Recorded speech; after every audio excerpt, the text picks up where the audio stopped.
J'entends aussi ceux qui ont le privilège et qui ont peur du changement. À ceux-là, Gandhi disait, je le cite, « Le monde contient bien des choses pour les besoins de chaque homme, mais pas pour la cupidité de tous. » Attendez, qu'est-ce que je viens d'entendre là? Il y a bien des années, mon père, feu le président Omar Bongo Ondimba, me raconta l'histoire d'un seigneur japonais. Au crépuscule de sa vie, celui-ci fit venir 3 de ses enfants. Il leur donna à chacun une flèche et leur demanda de la briser, ce qu'ils firent sans la moindre difficulté.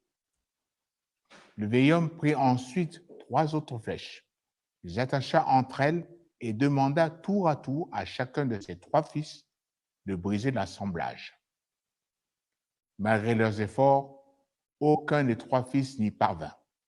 Leur père leur dit alors, « Si vous restez unis, notre camp survivra.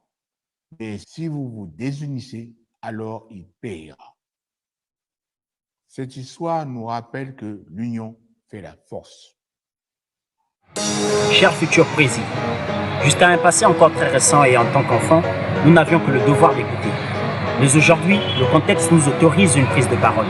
Et c'est pourquoi nous vous livrons sous une forme résumée ce que nous considérons comme étant une charte pour les intérêts des jeunes.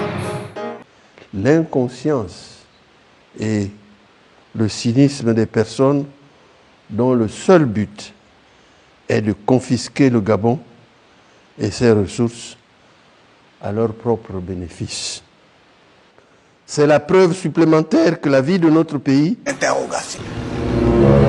Il y a différentes étapes à franchir. La première et la plus importante à mes yeux de ces étapes est celle de l'emploi. L'emploi, c'est la clé de voûte de mon projet. Ah! Oh Seigneur! C'est pipililipi pour le lopo, papa la passe, c'est-à-dire que c'est tchon. Encore et encore évoquer la détresse et la souffrance, l'absence de paiement des pensions et l'incertitude des lendemains dans nos vies. J'écoute chaque jour ceux qui se lamentent. Le signataire des prises en charge n'est pas là. Donc ce jeune Gabonais peut mourir si cette prise en charge n'est pas rapidement effectuée. Alors, nous nous posons la question.